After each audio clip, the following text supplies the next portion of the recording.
Selamat malam. Malam ini kita akan belajar dengan judul penyelesaian bait suci dan bacaan berasal dari Kejadian pasal 2 ayat 1 sampai 2. Mari kita baca bersama-sama. Kejadian pasal 2 ayat 1 sampai 2 mulai. Demikianlah diselesaikan langit dan bumi dan segala isinya. Ketika Allah pada hari ketujuh telah menyelesaikan pekerjaan yang dibuatnya itu, berhentilah ia pada hari ketujuh dari segala pekerjaan yang telah dibuatnya itu. Ini adalah firman Allah. Pekerjaan Allah mengkonstruksikan bait suci bukan hanya satu hal sekali saja, tapi dari awal sampai akhir dari sejarah penebusan. Jadi pada saat kita bicara bait suci, ini berbicara tentang tempat tinggal Allah di bumi ini, di dunia ini. Jadi tujuannya adalah Allah ingin tinggal bersama dengan kita di tengah-tengah kita. Dan pada saat kita sebut penyelesaian dari bait suci itu adalah penggenapan dari kehendak Allah untuk bisa tinggal bersama dengan kita. Kalian mengerti kan? Jadi penyelesaian itu digambarkan sebagai 7 hari. Dan ketika itu selesai, dikatakan Allah beristirahat.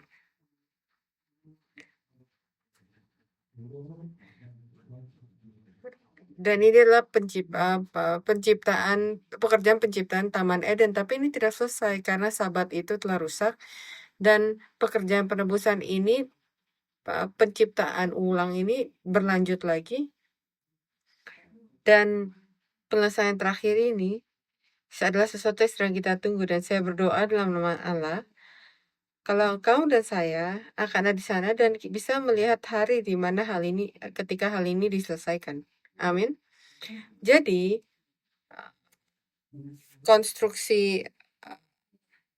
periode konstruksi bait suci ini sangat penting. Saat kita belajar sejarah penebusan, kita menyadari kalau kamu dan saya, mungkin kamu juga sadar kalau penulis dari sejarah penebusan, Pendeta Abraham Park, selalu menekankan pentingnya durasi konstruksi, berapa lama, berapa tahun mereka butuhkan untuk membangun suatu bait suci. Misalnya, Taman Eden pada hari ketujuh itu diselesaikan. Bahtera Nuh sekitar 70-80 tahun. Kalau kamu tanya saya, mungkin sekitar 70 tahun ya kalau kamu tanya saya. Bait suci Salomo 7 tahun. Hal apa yang kamu lihat di sini? Hal yang sama, itu angka 7 kan? Dan sangat penting untuk mengerti dan tahu bagaimana menjelaskan itu diperlukan untuk membangun bait suci ini. Tapi lebih penting lagi, kita harus mengerti kenapa kita menghitung tahun-tahun ini. Banyak orang yang berhenti di sana, berpikir, jadi kenapa kita menghitung semuanya? Tapi kenapa? Artinya apa? Kenapa kita harus tahu akan hal ini? Tapi kita bisa melihat dan kita bisa menjawab pertanyaan ini dari angka 7 ini, yang merupakan hal yang berulang-ulang di pembangunan bait suci ini. Dan pembangunan bait suci ini merupakan durasi di mana penggenapan Allah akan bisa datang dan tinggal bersama kita, di mana kita bisa tinggal bersama dengan Allah. Allah itu kudus.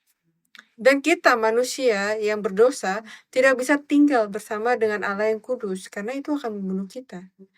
Tapi ia mengajak kita untuk datang ke hadiratnya. Jadi bagaimana kita melakukannya? Supaya kita bisa tinggal di dalam tempat hadapan kudusnya, sesuatu harus terjadi sehingga kita tidak mati dan kita bisa menerima berkat kan. Dan seluruh proses itu disebut sejarah penebusan. Jadi pembangunan bait suci di sini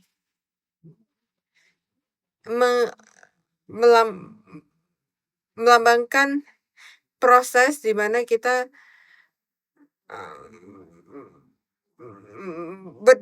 dibangun menjadi bait Allah dalam skala besar, melambangkan sejarah di mana penciptaan maupun penebusan itu diselesaikan.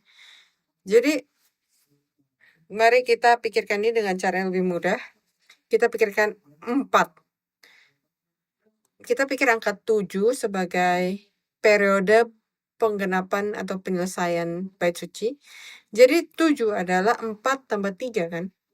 Jadi mari kita pikirkan angka 4 dulu. 4 melambangkan kehidupan manusia di bumi ini. Waktu dunia ini, tahun, bulan, hari, dan jam. Kita hidup dalam 4 kerangka waktu ini. Dan ruangan dari bumi ini adalah timur, barat, selatan, dan utara. 4 arah. 4 mata arah. Unsur dasar dunia ini apa? Api, air, tanah, udara. Api, air, tanah, udara. 4 elemen dunia ini ya.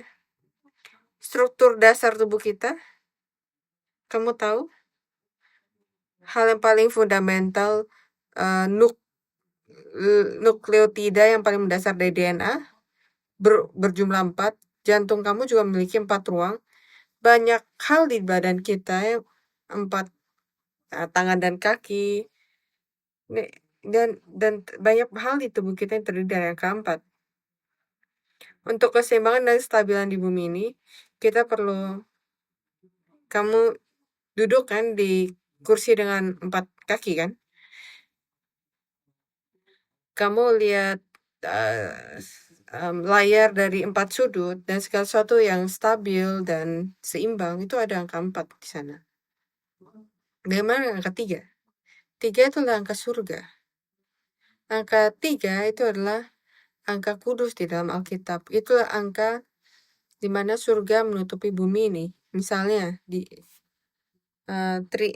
Tritunggal, Allah Bapa, Putra, dan Roh Kudus, Tritunggal, melambangkan siapa Allah itu. Ketiga, selama pelayanan umumnya, Yesus membangkitkan orang mati 3 kali. Anak laki-laki tunggal seorang janda, anak perempuan Yairus, dan Lazarus. Dan Tuhan kita juga bangkit pada hari ketiga. Jadi ini adalah keilahian Allah ditunjukkan pada angka 3. Jadi Yesus memiliki kemanusiaan dan keilahian. Kemanusiaan dilambangkan dengan 4 dan keilahian dilambangkan dengan 3. Jadi ini ditambah itu menjadi 7. Angka 7. Itu artinya kesempurnaan atau penggenapan. 7 digunakan terutama dari awal sampai akhir, terutama di kitab Wahyu, 7 jemaat, 7 roh, 7 bintang, 7 materai, 7 sangkakala, 7 cawan, 7 malapetaka, dan selanjutnya. Dan 7 digenapi ketika 4 menerima 3. Ya, seperti 4 tambah 3 sama dengan 7. Kamu dan saya adalah 4. Kita harus menerima 3 untuk menjadi 7. Apakah ini masuk akal? Kamu 7 atau kamu 4?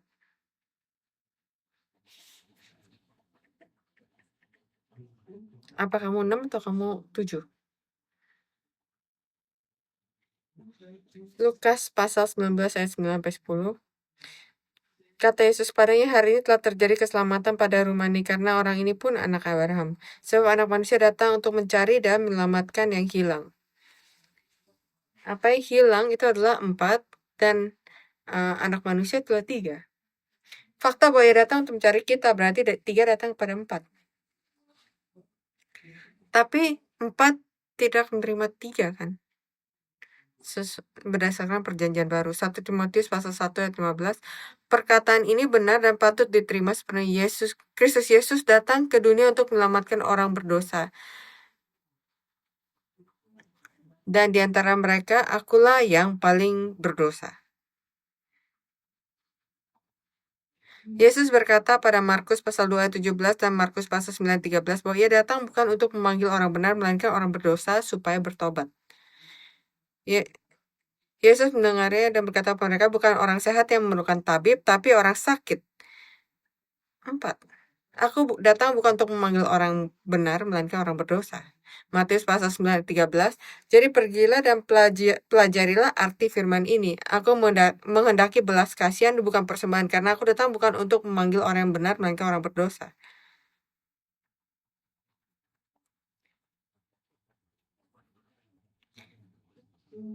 Jadi 7 adalah berkat penggenapan. Jadi saya berdoa kamu dan saya akan menerima berkat 7 ini tahun ini. Bisnis kamu, semoga akan ada penggenapan dari kehendak Allah. Kesehatan kamu, keluarga kamu, tujuan dalam iman dalam hidup kamu, semoga ada penggenapan. Amin. Ketika Alkitab berbicara tentang sesuatu yang digenapi atau diselesaikan atau selesai, angka 7 itu muncul, terutama di kitab Wahyu. Tapi pada masa itu, pada masa ketika Wahyu pasal 10 ayat 7, tapi pada waktu bunyi sangkakala dari malaikat yang ketujuh, yaitu apabila ia meniup sangkakalanya, maka genaplah rahasia Allah, seperti yang telah ia beritakan pada hamba-hambanya, yaitu para nabi. Wahyu pasal 16 ayat 17, dan malaikat yang ketujuh menumpahkan cawannya ke udara, lalu terdengarlah suara nyaring dari dalam bait suci, dan dari tahta itu katanya, sudah terlaksana. Dan selain ayat ini, 7 itu berhubungan dengan penggenapan, menyelesaikan pekerjaan Allah. Nuh membawa 7 pasang binatang yang tidak haram ke dalam bahtera. Berdasarkan Kejadian pasal 7 ayat 2. Setelah Nuh masuk ke dalam bahtera, 7 hari kemudian air bah mulai datang. Jadi, angka 7 juga melambangkan Nuh menyelesaikan bahtera. Berapa tahun? 70-80 tahun, ya kan? Lalu 7 hari kemudian Allah mengirim air bah. Artinya, waktu sudah penuh. Harun dan anak-anak ditahbiskan selama 7 hari sebelum mulai pelayanan keimamannya. Segala sesuatu yang berhubungan dengan penebusan dan damai, Allah menghubungkan dengan 7. Pada hari damai,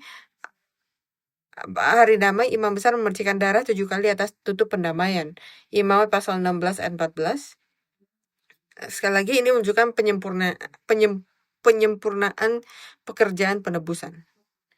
Jadi berkat dari 7 itu adalah penggenapan dari pekerjaan penebusan Allah dalam hidup kamu. Semoga kita bisa menerima secara penuh, secara genap pendamaian dan penebusan pada periode prapaskah ini, dan saat kita masuk ke dalam Paskah, semoga seluruh dosa kita bisa secara sepenuhnya bisa dibersihkan, didamaikan, dan kita bisa dikuduskan dan bersih di hadapan Allah Tuhan kita, Tuhan Bapa kita. Yang berikutnya, orang-orang Israel mengelilingi Yeriko 7 kali. Itu adalah kemenangan yang sepenuhnya. Nah, yang berikutnya hari raya Tuhan ada 7. Paskah, roti tak beragi, buah sulung, Pentakosta, hari raya Sangkakala, hari pendamaian, hari raya Pondok Daun. Ini melambangkan waktu pekerjaan penebusan Allah. Jadi dari awal sampai akhir, dari pekerjaan penebusan Allah sampai ke Wahyu, sampai ke kedatangan keduanya, ini ditunjukkan dari hari raya ini. Apa yang Allah akan lakukan di dalam sejarah penebusan. Dan itu ada 7 hal plus 1, yaitu hari Sabat. Dan termasuk Sabat akan ada 8, tapi hari raya itu ada 7. Di ruang kudus kemah suci terdapat 7 pelita pada kaki Dian. Ini melambangkan terang Allah yang sempurna yang menyinari jiwa manusia. Ini melambangkan cahaya terang Allah yang sempurna yang menyinari jiwa manusia dan menunjukkan kebenaran firman Allah. Di Amsal pasal 20 ayat 27 di Wahyu kita melihat 7 roh Allah dan mereka seperti kaki Dian ini. Amsal pasal 20 ayat 27, roh manusia adalah pelita Tuhan yang menyelidiki seluruh lubuk hatinya. Naaman, panglima Aram, membasuh diri 7 kali di sungai Yordan. Ia menjadi tahir dan sembuh sepenuhnya. Sekali lagi, 7 bukan hanya angka kesempurnaan atau penyelesaian, tapi adalah pendamaian yang sejati, pengudusan dan pengampunan. Semoga kita bisa menerima berkat dari pengampunan sejati ini. Kita ada di waktu Lent, dan saya percaya Allah memberikan kepada kita pengampunan itu. Apakah kamu akan menerimanya? Bukan ini aneh. Kita harusnya meminta pengampunan, tapi Allah memberikan kita dan Ia meminta kita bertanya pada kita, apakah kamu akan menerima pengampunan ini? Ini ditulis dalam Alkitab. Mari kita lihat ini, 7 perkataan di salib, 7 perkataan di kayu salib. Angka 7 berbicara tentang penyempurnaan, pendamaian, dan pengampunan. Allah menciptakan dunia 6 hari dan mengatakan itu baik selama 7 kali. Dan secara luar biasa, Yesus Kristus untuk menjadi korban pendamaian bagi umat manusia, Ia mengucapkan 7 perkataan di kayu salib selama 6 jam, dari pukul 9 pagi sampai pukul 3 sore. Jadi 6 hari penciptaan dan 7 kali Allah berkata itu baik. Dan selama 6 jam di kayu salib, Yesus berbicara 7 firman juga. Apa aja? Yang pertama, Bapa ampunilah mereka. Yang kedua, hari ini juga engkau akan bersama-sama dengan aku di Firdaus. Ketiga, Ibu, inilah anakmu. Meminta kepada muridnya kalau ini adalah ibu mereka untuk menjaganya. 4, Eli, Eli, lama sabachthani, Allahku, Allahku, mengapa engkau meninggalkan aku? Yang kelima, aku haus. Yang keenam, sudah selesai. Yang ketujuh, ya Bapa, ke dalam tanganmu kuserahkan nyawaku. Saya sudah memberikan pelajaran ini dan membandingkannya dengan 7 hari penciptaan, 6 hari penciptaan dan 7 hari ke-7 yaitu hari Sabat. Di sini pertanyaannya adalah apa yang telah diselesaikan? Kita tidak akan melihat 7 pesan ini satu persatu, tapi mari kita lihat. Yesus berkata sudah selesai. Apa yang sudah selesai? Kalau kita lihat dalam skala yang lebih besar lagi, tujuan dari datang ke dunia ini sudah selesai. Ya kan? Jadi selesai ini berhubungan dengan 7. Ya. Dan karena ini sudah selesai, ia bisa beristirahat. Ia bisa sabat. Ibu Bapak dalam tanganmu kuserahkan nyawaku. Tapi apa yang sudah selesai? Apa yang sudah selesai? Ia berkata, ia mulai dengan ini, ia tujuannya. Bapa, ampunilah mereka. Pengampunan itu sudah selesai di dalam kayu salib. Yesus berkata, Bapa, ampunilah mereka. Karena mereka tidak tahu apa yang mereka lakukan. Kejadian pasal 1, firman pertama yang diucapkan kepada kegelapan adalah jadilah terang. Tanpa terang itu, kamu dan saya tahu itu bukan cahaya matahari atau lampu atau cahaya bulan, karena matahari, bulan, bintang diciptakan pada hari keempat dan terang itu diciptakan pada hari pertama, dan itu adalah terang Allah, terang firman Allah. Itu ada iluminasi, wahyu dari kebenaran, yaitu firman.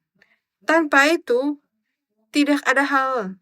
Hari kedua, ketiga, keempat, kelima, keenam, ketujuh, tidak ada yang bisa diciptakan. Cahaya harus ada di sana, terang harus ada di sana. Sebelum Allah berbicara, mengucapkan firman untuk menciptakan terang itu, adanya kekacauan. Tidak berbentuk, kosong dan gelap. Dan sekarang sebelum Yesus mengucapkan firman di kayu salib, dunia berada dalam kegelapan rohani.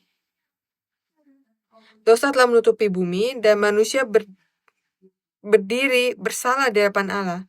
Dan perkataan pertama dari salib adalah, "Ya Bapa, ampunilah mereka." Itu adalah terang yang menembus kegelapan. Tanpa terang, sisa dari penciptaan tidak akan bisa diciptakan. Tanpa firman dari proklamasi pengampunan ini, sisa dari keselamatan itu tidak akan terjadi. Salib adalah awal dari ciptaan baru. Pengampunan adalah terang itu. Dan di samping Yesus, ada dua penjahat. Ada dua yang disalibkan. Mereka berdosa. Mereka melakukan kita bersalah, terhukum, tidak berdaya, menghadapi kematian. Sama seperti Kejadian pasal 1 ayat 2, mereka dalam kegelapan dan kekosongan. Keduanya pada awalnya menghujat Yesus, Matius pasal 27 ayat 44. Bahkan kedua penyamun yang disalibkan bersama-sama dengan dia mencelanya demikian juga. Sama seperti orang-orang Farisi dan pemimpin agama yang ada di bawah kayu salib itu. Tapi kemudian salah seorang dari mereka, dari penyamun itu, mulai membela Yesus. Lukas pasal 23 ayat 39-41. Seorang dari penjahat yang digantung itu menghujat dia. Katanya, "Bukankah engkau adalah Kristus? Selamatkanlah dirimu dan kami." Tetapi seorang menegur dia, katanya, bukan Yesus ya, tapi menegur orang yang sedang menghujat Yesus. Katanya, "Tidakkah engkau takut? Juga tidak kepada Allah, sedang engkau menerima hukuman yang sama?" Kita memang selayaknya dihukum sebab kita menerima balasan yang setimpal dengan perbuatan kita. Tetapi orang ini tidak berbuat sesuatu yang salah. Jadi apa yang dikatakan orang ini?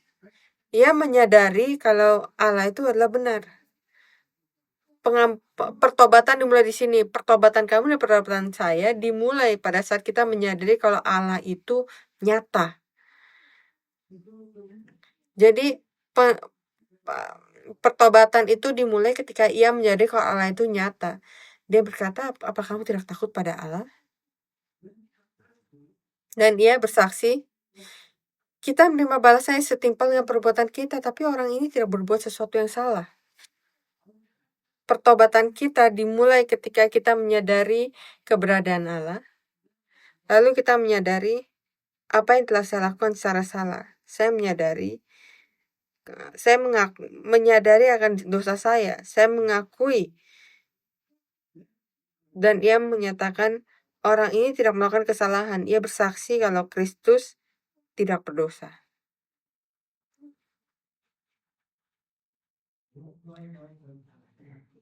Jadi apa yang menyebabkan perubahan pada orang ini?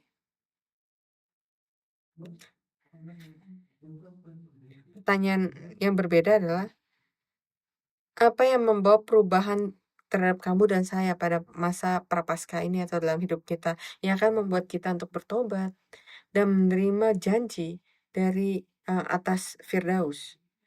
Dan inilah proses penyelesaian dari bait suci. Doa Yesus, "Ya Bapa, ampunilah mereka," seperti terang yang masuk ke dalam hatinya. Semoga terang ini masuk dalam hati kita. Itu sebabnya saya bertanya, apakah kamu akan membiarkan pengampunan masuk ke dalam diri kita? Pengampunan diproklamasikan oleh imam besar, membangunkan sesuatu dalam diri kamu yang disebut sebagai iman. Pada saat kita menerima pengampunan, ini akan membangunkan iman kita. Lukas pasal 23 ayat 42. Lalu ia berkata, "Yesus, ingatlah akan aku apabila engkau datang sebagai raja." Apabila engkau datang sebagai raja. Kerajaan apa ini? Kerajaan surga. Tapi ia berkata, itu adalah kerajaanmu. kerajaan surga itulah milikmu. Apa yang ia katakan? Dia berkata, sekarang saya percaya kalau engkau adalah Allah. Ini iman. Ini iman yang ia tidak punya, tapi pada saat ia menerima terang itu, yaitu pengampunan, iman itu menjadi hidup. Dan ia bisa bersaksi. Pengampunan diproklamasikan oleh Kristus yang menciptakan hati yang baru. Semoga kita bisa menerima pengampunan yang diberikan pada kita, dan semoga kita bisa menemukan iman yang baru, yang bisa muncul dari hati kita yang baru. Ayat 43, kata Yesus padanya, "Aku berkata kepadamu, sesungguhnya hari ini juga engkau akan ada bersama-sama dengan aku di dalam Firdaus."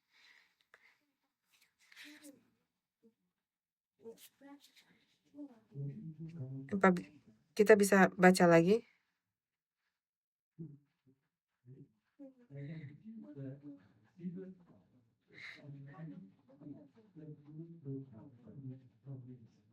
Setidaknya kamu berharap kalau Yesus berkata itu padamu. Kata Yesus padanya, "Aku berkata kepadamu, sesungguhnya hari ini juga engkau akan ada bersama-sama dengan aku dalam Firdaus." Bukan berarti saya ingin kamu mati sekarang, tapi ia memberikan berkat